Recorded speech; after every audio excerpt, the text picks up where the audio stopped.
être un frein, car si là-bas les enfants sont encore en vie, ils sont aujourd'hui dans un dénuement total. Avec nous ce soir sur le plateau du Point sur l'Info, Emmanuelle Guiret, porte-parole d'une association qui s'appelle SOS Haïti Enfants Adoptés, elle-même presque maman d'un petit garçon haïtien de 17 mois en attente. Donc bonsoir Emmanuelle Guiret. Bonsoir. Le gouvernement français, Emmanuel, a annoncé qu'il allait assouplir les procédures pour permettre à des Français comme vous d'adopter des enfants haïtiens quand le processus était déjà bien avancé. En quoi est-ce que cet assouplissement de la procédure annoncée, notamment par le Quai d'Orsay, est-il insuffisamment satisfaisant pour vous ? Je crois que je vais faire très simple, c'est que tant que tous les enfants ne seront pas avec leurs parents, ce ne sera pas une bonne nouvelle pour nous. C'est-à-dire que là, il y a 900 et quelques procédures d'adoption qui sont en cours en France, et il y a, on dirait, plus de la moitié des enfants qui ne sont pas concernés par les mesures d'assouplissement qu'a annoncé le gouvernement. Ils ne sont pas concernés par les mesures d'assouplissement annoncées par le gouvernement parce que la procédure traditionnelle n'était pas suffisamment avancée au moment du séisme. Tout à fait. Combien y en a-t-il qui sont, entre guillemets, pratiquement déjà français sur les 900 dont vous parlez? Écoutez, ça c'est une question difficile. Quand j'appelle la cellule de crise pour, par exemple, localiser mon fils et que mes amis le font, etc., on nous répond que nos enfants sont français, sont considérés comme ressortissants français. Ça, c'est ce que nous dit la cellule de crise. Après, le jugement haïtien est ce qui valide, je dirais, le chemin vers la France. Oui. Donc tous les dossiers qui sont avant sont des dossiers qui sont litigieux. Moi ce soir, je suis là vraiment pour demander une audience en fait au président de la République. Je pense que c'est la seule personne. Vous demandez à voir Nicolas Sarkozy? Ah oui, vraiment. Maintenant, je pense que c'est vraiment la seule personne qui peut résoudre cette situation. Pour lui demander quoi à Nicolas Sarkozy? Écoutez, on a été reçus, on a été écoutés, on a été reçus à la cellule de crise, on a été reçus au SAI, on nous a écoutés, mais j'ai un peu l'impression que tout le monde se refile le bébé de ses parents adoptants en difficulté qu'on représente, et en fait il s'agit de nos bébés dont on parle. Donc ça, pour moi, c'est un vrai problème. Voilà, donc mes compétences s'arrêtent à demander cette rencontre. Si on a ce président, c'est pour qu'il puisse, avec nous, réfléchir et proposer avec ses équipes des solutions, sans doute de médiation, de conciliation avec l'État haïtien. Il ne s'agit évidemment pas de sortir les enfants de manière absolument stupide, illégale, anarchique. Évidemment non. Est-ce que vous pouvez nous parler de votre histoire à vous? Vous en êtes où dans la procédure d'adoption? Alors en fait non, je ne souhaite pas parler de mon histoire à moi, puisque là je représente un collectif de parents. Mon histoire, elle n'est pas mieux ou pire que celle des autres. Disons, que, sans être mieux ni pire, disons qu'elle en est à un stade du processus qui illustre assez bien le problème de la majorité des cas que vous venez d'évoquer. C'est-à-dire que vous n'êtes pas encore vous n'en êtes pas encore à l'étape finale. Vous n'avez pas eu le fameux jugement que vous attendez. Oui. Il ne vous aura pas échappé que l'Association internationale des enfants rappelle qu'après le tsunami de 2004, des enfants indonésiens ont été expatriés parce qu'ils se promenaient seuls dans la rue et qu'on les avait pris pour des orphelins, alors qu'en fait ils étaient juste temporairement, physiquement séparés de leur famille, ils n'étaient pas du tout orphelins.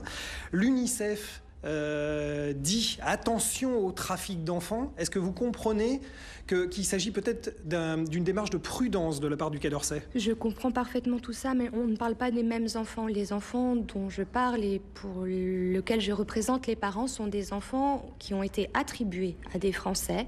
Donc on a tous eu des longs parcours. On a été d'abord dans un chemin d'agrément où l'État français a jugé à un moment via ses conseils généraux qu'on pouvait être parents. On a demandé nos dossiers, on a fait des demandes d'adoption en Haïti, on nous a attribué des enfants. Après, les parcours de chacun ont commencé.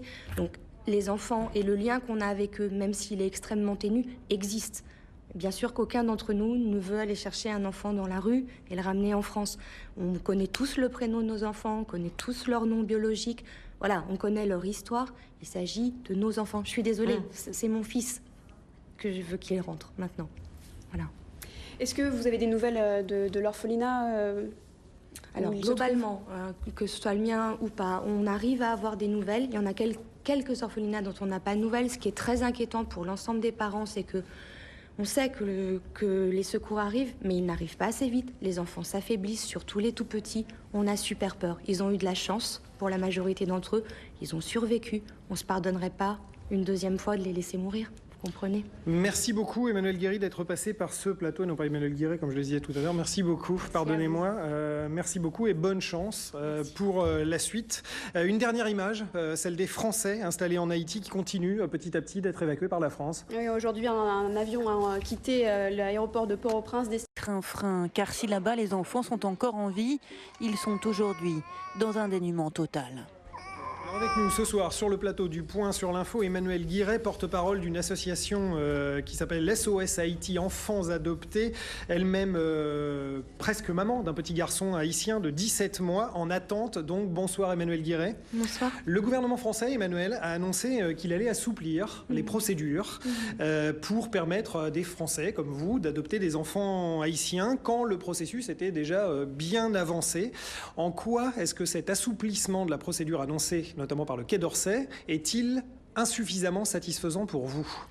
Je crois que je vais faire très simple, c'est que tant que tous les enfants ne seront pas avec leurs parents, ce ne sera pas une bonne nouvelle pour nous. C'est-à-dire que là, il y a 900 et quelques procédures d'adoption qui sont en cours en France et il y a, on dirait, plus de la moitié des enfants qui ne sont pas concernés par les mesures d'assouplissement qu'a annoncé le gouvernement. Ils ne sont pas concernés par les mesures d'assouplissement annoncées par le gouvernement parce que la procédure traditionnelle n'était pas suffisamment avancée au moment du séisme. Tout à fait. Combien y en a-t-il qui sont, entre guillemets, pratiquement déjà français sur les 900 dont vous parlez? Écoutez, ça c'est une question difficile. Quand j'appelle la cellule de crise pour, par exemple, localiser mon fils et que mes amis le font, etc., on nous répond que nos enfants sont français, sont considérés comme ressortissants français. Ça, c'est ce que nous dit la cellule de crise. Après, le jugement haïtien est ce qui valide, je dirais, le chemin vers la France. Oui. Donc tous les dossiers qui sont avant sont des dossiers qui sont litigieux. Moi ce soir je suis là vraiment pour demander une audience en fait au président de la République. Je pense que c'est la seule personne. Vous demandez à voir Nicolas Sarkozy? Ah oui, vraiment. Maintenant je pense que c'est vraiment la seule personne qui peut résoudre cette situation. Pour lui demander quoi à Nicolas Sarkozy? Écoutez, on a été reçus, on a été écoutés, on a été reçus à la cellule de crise, on a été reçus au SAI, on nous a écoutés, mais j'ai un peu l'impression que tout le monde se refile le bébé de ses parents adoptants en difficulté qu'on représente. Et en fait, il s'agit de nos bébés dont on parle. Donc ça, pour moi, c'est un vrai problème. Voilà, donc mes compétences s'arrêtent à demander cette rencontre. Si on a ce président, c'est pour qu'il puisse, avec nous, réfléchir et proposer avec ses équipes des solutions, sans doute de médiation, de conciliation avec l'État haïtien. Il ne s'agit évidemment pas de sortir les enfants de manière absolument stupide, illégale, anarchique. Évidemment non. Est-ce que vous pouvez nous parler de votre histoire à vous? Vous en êtes où dans la procédure d'adoption? Alors en fait non, je ne souhaite pas parler de mon histoire à moi, puisque là je représente un collectif de parents. Mon histoire, elle n'est pas mieux ou pire que celle des autres. Disons, sans être mieux ni pire, disons qu'elle en est à un stade du processus qui illustre assez bien le problème de la majorité des cas que vous venez d'évoquer. C'est-à-dire que vous n'êtes pas encore vous n'en êtes pas encore à l'étape finale. Vous n'avez pas eu le fameux jugement que vous attendez. Il ne vous aura pas échappé que l'Association internationale des enfants rappelle qu'après le tsunami de 2004, des enfants indonésiens ont été expatriés parce qu'ils se promenaient seuls dans la rue et qu'on les avait pris pour des orphelins, alors qu'en fait ils étaient juste temporairement, physiquement séparés de leur famille, ils n'étaient pas du tout orphelins. L'UNICEF dit attention au trafic d'enfants. Est-ce que vous comprenez qu'il s'agit peut-être d'une démarche de prudence de la part du Quai d'Orsay? Je comprends parfaitement tout ça, mais on ne parle pas des mêmes enfants. Les enfants dont je parle et pour lesquels je représente les parents sont des enfants qui ont été attribués à des Français. Donc on a tous eu des longs parcours. On a été d'abord dans un chemin d'agrément où l'État français a jugé à un moment via ses conseils généraux qu'on pouvait être parents. On a demandé nos dossiers, on a fait des demandes d'adoption en Haïti, on nous a attribué des enfants. Après, les parcours de chacun ont commencé. Donc les enfants et le lien qu'on a avec eux, même s'il est extrêmement ténu, existent. Bien sûr qu'aucun d'entre nous ne veut aller chercher un enfant dans la rue et le ramener en France. On connaît tous le prénom de nos enfants, on connaît tous leur nom biologique. Voilà, on connaît leur histoire. Il s'agit de nos enfants. Je suis désolée, c'est mon fils que je veux qu'il rentre maintenant. Voilà. Est-ce que vous avez des nouvelles de l'orphelinat Alors globalement, que ce soit le mien ou pas, on arrive à avoir des nouvelles. Il y en a quelques orphelinats dont on n'a pas de nouvelles. Ce qui est très inquiétant pour l'ensemble des parents, c'est que on sait que les secours arrivent, mais ils n'arrivent pas assez vite. Les enfants s'affaiblissent, surtout les tout petits. On a super peur. Ils ont eu de la chance Pour la majorité d'entre eux, ils ont survécu. On ne se pardonnerait pas une deuxième fois de les laisser mourir. Vous comprenez? Merci beaucoup Emmanuelle Guéry d'être passé par ce plateau, non pas Emmanuelle Guéry comme je le disais tout à l'heure. Merci beaucoup, pardonnez-moi. Merci beaucoup et bonne chance pour la suite. Une dernière image, celle des Français installés en Haïti qui continuent petit à petit d'être évacués par la France. Oui, aujourd'hui, un avion a quitté l'aéroport de Port-au-Prince.